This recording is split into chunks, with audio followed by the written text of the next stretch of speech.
हजारों साल पीछे रेत, उड़ाती हुई हवा, खजूरों के दरख्त और बशर। आज हम जिस ईद को खुशियों और मुलाकातों का दिन कहते हैं, क्या आप जानते हैं इसका तस्वर हजारों साल पुराना है? जी हाँ, हजारों साल पुराना।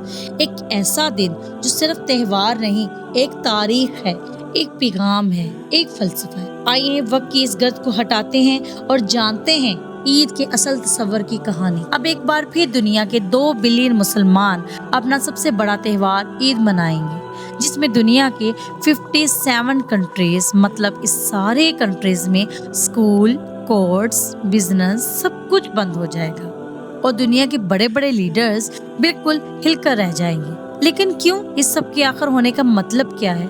पूरी दुनिया में ये सब कुछ सिर्फ और सिर्फ एक इंसान की वजह से हो रहा है, जिसका नाम है इब्राहिम अलैहिस्सलाम। आज से तकरीबन 4000 साल पहले इराक के इलाके ऊर में हज़रत इब्राहिम अलैहिस्सलाम पैदा हुए। ये ऊर कोई आम सिटी नहीं था, बल्कि ज़माने का एक बहुत ही स्ट्रॉन्ग और मॉडर्न सिटी था।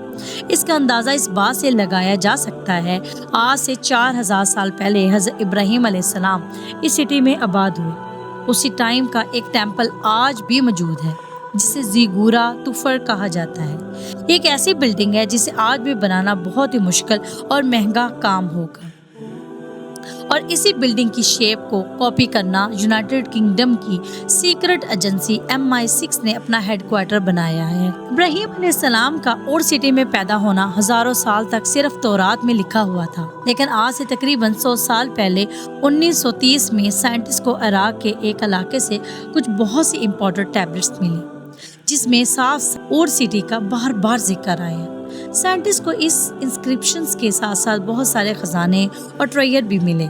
इन टैबलेट्स की इंस्पेक्शन से ये बात पता चली कि ये 4000 साल पुराने हैं, मतलब कि हजरत इब्राहिम के टाइम के आस पास का वक्त। हजरत इब्राहिम अलैहिस्सलाम कई चीज़ें हमें मिली। इन बिल्डिंग और इंस्पेक्शंस और खजानों को देखने के बाद अब दुनिया के बड़े बड़े साइंटिस्ट इस बात को भी मानते हैं कि ये सिटी और इस ज़माने की सबसे पावरफुल और सबसे बड़ी सिटी थी, विच मीन दैट कि हज़रत इब्राहिम अलैहिस्सलाम कुछ छोटे से गाँव, ये छोटी सी जगह के नहीं थे, बल्कि वो एक ताकतवर सिटी में पैदा हुए, जैसे कि आज कोई न्यूयॉर्क में पैदा हो जाए। और इस सिटी में हज़रत इब्राहिम अलैहिस्सलाम किसी आम घराने में पैदा नहीं हुए, बल्कि एक ताकतवर शख्स के घर में पैदा हुए, जिसका सिटी के बादशाह के साथ बहुत गहरा ताल्लुक। लेकिन इब्राहिम अलैहिस्सलाम जवानी से ही सिटी में बिल्कुल भी खुश नहीं थे।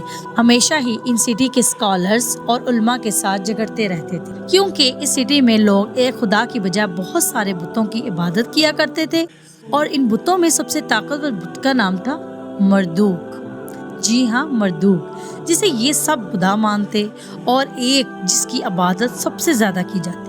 इन सारे बुतों की इबादत के लिए इस सिटी में बहुत सारे टेम्पल्स बनाए गए, जिनमें एक इतना आलीशान टेम्पल था जो आज भी दुनिया में मौजूद है। एक दिन हज़रत इब्राहिम अलैहिस्सलाम अपने लोगों को एक बहुत ही इम्पोर्टेंट पॉइंट समझाने के लिए इस सिटी के एक बड़े टेम्पल में गए और एक कुल्हाड़ी लेकर सारे बुतों को तोड़ दिया, सिवाय उस बड़े टेम्पल बुत के। फिर इस कुल्हाड़ी को सबसे बड़े बुत के ऊपर लटका दिया। जब शहरों लोग इकट्ठे हुए और उन्होंने देखा कि तमाम बुत टूट चुके हैं और ये एक बुत मौजूद है, तो वो सीधा इब्राहिम अलैहिस्सलाम के पास गए और इब्राहिम अलैहिस्सलाम से कहा, क्या किया है तुमने? तो उन्होंने कहा, क्या हो सकता है? क्या ऐसा नहीं होगा कि इस बड़े बुत ने सारे बुतों पे गुस्सा निकाला हो? इसी ने इस सारे बुतों को मार डाला। उन्होंने कहा, ये तुम क्या कह रहे हो? बुत थोड़े कुछ कर सकते हैं? तो इब्राहिम अलैहिस्सलाम ने कहा, एग्जैक्टली, जब तुम्हें ये पता है कि ये खुद कुछ नहीं कर सकता, तो फिर इससे मांगते ही क्यों हो? इस बात पर इसको बहुत गुस्सा आया। उन्होंने इब्राहिम अलैहिस्सलाम को इबरत बनाने के लिए उस सिटी के बादशाह की मदद से एक बहुत बड़ी आग तैयार की।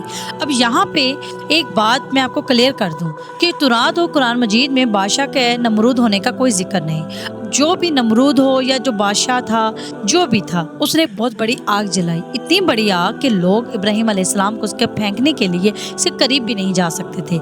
इसलिए उन्होंने इब्राहिम अलैहिस्सलाम को दूर से इस आग में फेंकने के लिए एक कैटेबल या ऐसी कुछ चीज़ तैयार की, ताकि उन्हें दूर से ही फेंका जा सके। ये सब मंजर और सिटी का बहुत बड़ा क्राउड देख रहा था। उस वक्त दुनिया के सबसे बड़े ताकतवर लोग क्राउड में मौजूद थे। हज़रत इब्राहिम अलैहिस्सलाम को कोई सपोर्ट करने वाला नहीं था, सिवाय एक शख्स के, حضرت ابراہیم علیہ السلام کے بھتیجے حضرت لوط علیہ السلام، جو اسی کراؤڈ کے اندر موجود تھے۔ جیسے ہی ساری تیاریاں مکمل ہوئی تو آگ میں پھینکتے ہی حضرت ابراہیم علیہ السلام نے صرف اور صرف ایک ہی بات کی، اے میرے اللہ، صرف تو ہی کافی ہے۔ آخر ابراہیم علیہ السلام کو انہوں نے آگ میں پھینک دیا، لیکن ابراہیم علیہ السلام اسی وقت دنیا کے سامنے، طاقتور لوگوں کے سامنے بالکل صحیح سلامت آگ میں سے چل کر باہر نکل آئے۔ یہ دیکھ کر سارے لوگ بہت حیران ہوئے، یہ کیسے ہو سکتا ہے؟ لیکن اس کے بعد سارے لوگ اتنے ڈر گئے کہ انہوں نے دوبارہ ابراہیم علیہ السلام کو نقصان پہنچانے کی کوشش ہی نہیں کی۔ اس سب سے کچھ ہی عرصے بعد حضرت ابراہیم علیہ السلام اس علاقے کو چھوڑ کر اپنی بیوی سارہ کو اپنے بھتیجے لوط علیہ السلام کے ساتھ فلسطین، جسے اس زمانے میں کنعان کہا جاتا تھا، اس کی طرف روانہ ہو گئے۔ پھر لوط انہیں چھوڑ کر ایک دوسرے سٹی میں چلے، اور وہاں جو ہوا اس سے بھی ہم ایکسپلین کریں گے، اسے بھی ہم آج ڈسکس کریں گے۔ اس سے پہلے کہ آپ میرے چینل کو لائک اور سبسکرائب کر لیں تاکہ مزید ایسی انفارمیٹیو ویڈیو مس نہ کریں۔ لوط علیہ السلام کے جانے کے بعد حضرت ابراہیم علیہ السلام یہی فلسطین کے علاقے میں رہنے لگے اور آہستہ آہستہ یہاں بہت اچھی طرح سٹیبل ہو گئے۔ مطلب یہودیوں کی کتاب تورات میں لکھا ہے کہ ابراہیم علیہ السلام کے پاس ایک ہی ٹائم پر 300 سے زیادہ نوکر تھے، لیکن اتنی بڑی تعداد، پراپرٹی اور اتنا مال کے بعد بھی حضرت ابراہیم علیہ السلام کی کوئی اولاد نہیں تھی۔ تو انہوں نے اس 6 ایئر کی عمر میں اللہ تعالیٰ سے دعا کی، اے میرے اللہ، مجھے اولاد سے نواز۔ تو اللہ نے انہیں کہا کہ اوپر آسمان میں دیکھو، آسمان میں تمہیں جتنے بھی ستارے نظر آتے ہیں، بالکل اسی طرح تمہاری اولاد بھی پوری دنیا میں پھیلے گی، اور دنیا کے بڑے بڑے بادشاہ اور نبی تمہاری اولاد سے ہوں گے۔ جس کے بعد ابراہیم علیہ السلام کی بیوی ہاجرہ سے ان کا بیٹا اسماعیل علیہ السلام۔ لیکن جیسے ہی اسماعیل علیہ السلام کی عمر 11، 12 یا 13 سال کے قریب ہوئی تو ایک رات ابراہیم علیہ السلام نے خواب دیکھا جس میں وہ اپنے بیٹے اسماعیل کو ذبح کرے۔ یہ بھی کہتے ہیں کہ جہاں پہ یہ واقعہ پیش آیا وہ فلسطین میں ہے، اور کچھ لوگ کہتے ہیں یہ مکہ میں پیش آیا، لیکن جو بھی ہے تو رات میں لکھا ہے کہ ابراہیم علیہ السلام کے پیدا ہونے کے بعد ابراہیم علیہ السلام زیادہ اٹینشن اپنی بیوی سارہ کی بجائے ہاجرہ کو دینے لگے، اور جس کی وجہ سے ان کے دل میں تھوڑا حسد پیدا ہو گیا۔ لیکن قرآن مجید میں صرف اتنا لکھا ہے، یہ سب ابراہیم علیہ السلام نے اللہ تعالیٰ کے کہنے پہ کیا۔ ابراہیم علیہ السلام اپنی بیوی ہاجرہ اور اسماعیل علیہ السلام کو لے کر فاران کے صحرا کی طرف چلے گئے، جسے آلموسٹ یہودی بھی عرب میں یہی مکہ کے آس پاس سمجھتے ہیں۔ فلسطین اور مکہ کے درمیان آلموسٹ 1400 کلومیٹر کا فاصلہ ہے، وچ مین دیٹ انہوں نے پیدل آلموسٹ 1 مہینے کا سفر طے کیا ہوگا، اور اگر گھوڑے اونٹ پہ کیا ہو تو 14 سے 15 دن یا 17 سے 18 دن لگے ہوں گے۔ ابراہیم علیہ السلام نے انہیں فاران کے صحرا کے بالکل ایک خالی اور ویران جگہ پہ لا کر چھوڑ دیا، اور وہاں سے واپس فلسطین کی طرف روانہ ہوئے۔ ان کی بیوی ہاجرہ نے 2 بار پوچھا، آپ کیسے ہمیں یوں اکیلا چھوڑ کے جا سکتے ہیں؟ جس پر ابراہیم علیہ السلام نے کوئی جواب نہ دیا۔ جس پہ انہوں نے تیسری بار پوچھا، کیا یہ سب اللہ تعالیٰ کی طرف سے ہے؟ جس پہ ابراہیم علیہ السلام نے کہا ہاں، اور پھر وہاں سے چلے گئے۔ اب کچھ ہی عرصہ بعد ہاجرہ اور اسماعیل کے پاس پانی پینے کے لیے ختم ہو چکا تھا۔ اسماعیل علیہ السلام جو بالکل چھوٹے تھے، ان کی حالت پیاس سے بری ہونے لگی، جسے دیکھ کر ان کی ماں ہاجرہ مدد ڈھونڈنے کے لیے سب سے قریب والی پہاڑی صفا پر چڑھ گئی، اور پھر وہ صفا پہ دوبارہ چڑھی، اور اس طرح انہوں نے صفا اور مروہ کے درمیان 7 چکر لگائے۔ اللہ کو اس ماں کے اپنے بیٹے کو بچانے کی کوشش اتنی اچھی لگی کہ اس واقعے سے 4000 سال بعد آج بھی پوری دنیا سے لاکھوں لوگ اسی طرح صفا اور مروہ کے درمیان 7 چکر لگاتے ہیں۔ 7 چکروں کے بعد ہاجرہ نے دیکھا کہ جس جگہ پر اسماعیل علیہ السلام تھے وہاں زمین کے اندر سے پانی نکلنا شروع ہو گیا ہے۔ تو انہوں نے فوراً بھاگ اس پانی کو جمع کرنے کی کوشش کی، لیکن یہ پانی اتنی تیزی سے نکل رہا تھا کہ وہ بار بار اسے زم زم کہتی رہیں۔ زم زم جس کا مطلب رک جاؤ، سٹاپ۔ جہاں تک تو اس سٹوری کو سب کو پتا ہے، لیکن اس کے بعد ہاجر اور اسماعیل اس جگہ مکہ میں ہی رہے۔ ایک دن یمن کے ایک قبیلہ بروہرم شام کی طرف جا رہا تھا۔ یمن اور شام کے درمیان جو نارمل راستہ تھا اس پر کوئی بھی مکہ والے علاقے میں نہیں ٹھہرتا تھا، لیکن اس بار جب یہ قبیلہ مکہ کے پاس سے گزر رہا تھا تو انہوں نے آسمان میں کچھ ایسے پرندے دیکھے جو ہمیشہ صحرا کے اوپر پانی کی تلاش میں پائے جاتے ہیں، اور ان پرندوں کو فالو کرتے ہوئے یہ لوگ اسماعیل اور ہاجرہ تک پہنچے، اور یہ سب پہلی بار اس علاقے میں پانی دیکھ کر حیران رہ گئے، اور اس طرح یہ یمنی قبیلہ پہلی بار مکہ میں سیٹل ہوا، اور आहिस्ता आहिस्ता बाकी भी इस इलाके में जमा होने लगे और कुछ ही अरसे में शान और यमन के दरमियान बहुत ही इम्पोर्टेंट सिटी बन गया। मीनवाइल दैट फलस्तीन से मक्का की तरफ इब्राहिम अलैहिस्सलाम आया जाया करते थे, लेकिन जैसे ही इस्माइल अलैहिस्सलाम भाग दौड़ के काबिल हुए, इब्राहिम अलैहिस्सलाम ने एक रात ख्वाब देखा जिसमें उन्हें अपने इकलौते बेटे इस्माइल अलैहिस्सलाम को ज़िब्हा करने का हुक्म दिया गया। इब्राहिम अलैहिस्सलाम एक दिन फलस्तीन मक्का की तरफ गए और अपने इकलौते बेटे जिसे इन्होंने बहुत सी दवाओं से हासिल किया था इन अल्लाह के हुक्म के बारे में बताया, जिस पे इस्माइल अलैहिस्सलाम ने कहा, जी बिल्कुल, आप बिल्कुल वैसा ही करें जैसे आपको अल्लाह का हुक्म है, और बेशक हम सब भी अल्लाह का हुक्म मानने वाले हैं। तो इब्राहिम अलैहिस्सलाम ने मक्का में अपने बेटे को ज़िब्हा करने के लिए रवाना हुए। तो रास्ते में इन्होंने शैतान को देखा और उससे शैतान ने इन्हें रोकने की भी कोशिश की, लेकिन इन्होंने शैतान को कंकरियां मारकर वहां से भगा दिया। इब्राहिम अलैहिस्सलाम का शैतान को मारने का ये एक्ट आज भी पूरी दुनिया हज के दौरान मुसलमान कॉपी करते हैं। और जैसे ही इब्राहिम अलैहिस्सलाम ने इस्माइल अलैहिस्सलाम को ज़िब्हा करने के लिए लटकाया, अल्लाह ने उन्हें उसी एग्जैक्ट टाइम पर रोक दिया और उन्हें इस्माइल अलैहिस्सलाम की बजाय एक मेंढा ज़िब्हा करने को कहा, और साथ साथ ये भी कहा कि तुम्हारी इस कुर्बानी को हम आने वाली सारी नस्लों को दिखाएंगे और नेशंस को बताएंगे और नेशंस को कायम करना सिखाएंगे। और फिर अल्लाह ताला ने हुक्म दिया, इसे खुद भी खाओ और बाकियों को भी खिलाओ। और इब्राहिम अलैहिस्सलाम के इस एक्ट पर पिछले 1400 साल से मुसलमान बिल्कुल उसी तरह कॉपी करते हैं। मतलब हर कुर्बानी के 3 हिस्से होते हैं, एक हिस्सा आपकी अपनी फैमिली का, दूसरा रिश्तेदारों का, तीसरा उन गरीबों का जो इसके हकदार है। इवेंट है जो आज से 4000 साल पहले एक बाप और बेटे के दरमियान छोटे से गांव में मक्का में पेश आए। आज हर ईद में उस दिन को जोश जज्बे के साथ सेलिब्रेट किया जाता है।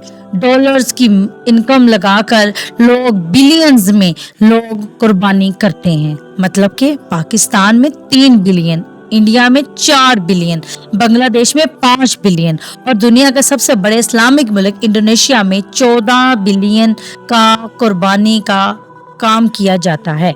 इसके अलावा सऊदी अरब में 6 बिलियन, तुर्की में 2 बिलियन और इसी तरह दुनिया के दूसरे ममालिक में कई बिलियन का खर्चा करके लोग कुर्बानी करते हैं, और ये सब अपने नबी और अपने अल्लाह के लिए किया जाता है। कुर्बानी के इस वाक़े के बहुत साल बाद इब्राहिम अलैहिस्सलाम एक बार फिर फलस्तीन से मक्का की तरफ आए और इस बार उन्होंने अपने बेटे इस्माइल के साथ इस सिटी में अल्लाह ताला की इबादत के लिए घर बनाया, जिसे हम आज भी काबा कहते हैं। इसके बाद इब्राहिम अलैहिस्सलाम वापस फलस्तीन चले गए और कुछ अरसे बाद वहीं पर फौत हो गए। इस्माइल अलैहिस्सलाम के बाद पूरा अरब इसी तरह हज करने के लिए मक्का आया करता और सफा और मरवा की पहाड़ी पर भी जाया करता और अरब में लोग कुर्बानी भी किया करते थे। लेकिन अब 2500 साल गुजरने के बाद यहाँ के लोग भूल चुके हैं कि वो ये सब कुछ आखिर क्यों करते हैं और क्यों इन्होंने ये काबा बनाया, और उन्होंने काबे को दोबारा उसी तरह बुतों से फिर भर दिया था जिस तरह इब्राहिम अलैहिस्सलाम के सिटी और में भरा करते थे। तो अल्लाह ताला ने दोबारा एक नबी को भेजा, वो नबी जो हम सबके दिलों के करीब तर है, जो सारों से अफजल तरीन समझे जाते हैं, वो जो शानों की शान रखते हैं, जिन्होंने अरबों को ये याद कराया कि बुत कहाँ होते हैं, बुत की जगह हमारे काबा में नहीं है। उन्होंने बताया कि काबा सिर्फ इबादत की जगह है, अपने अल्लाह के आगे झुकने की जगह है। तो अल्लाह ताला ने दोबारा नबी में से एक नबी चुना जिन्होंने बिल्कुल इब्राहिम अलैहिस्सलाम की तरह काबा के अंदर सारे बुतों को तोड़ दिया और सारे अरबों को याद दिलाया कि वो कौन है, उनका बाप कौन है और उनका रब कौन है। जिसके बाद पूरा अरब आहिस्ता आहिस्ता इब्राहिम अलैहिस्सलाम के रिलीजन पे वापस आ गया।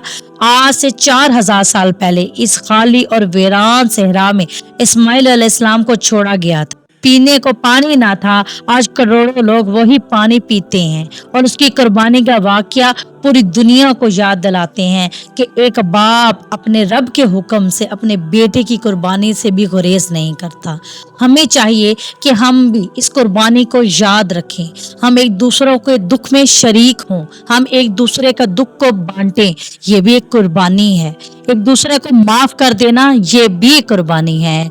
किसी पर झूठे इल्जाम ना लगाना ये भी कुर्बानी है। अपने नफ्स को मार देना ये भी कुर्बानी है। तो आप सब आज ये वादा करें کہ ہم بھی اس قربانی میں صرف بکرے کی قربانی نہیں کریں گے، صرف جانور کی قربانی نہیں کریں گے، ہم اپنے نفس کی بھی قربانی کریں گے۔ جزاک اللہ خیر، آمین۔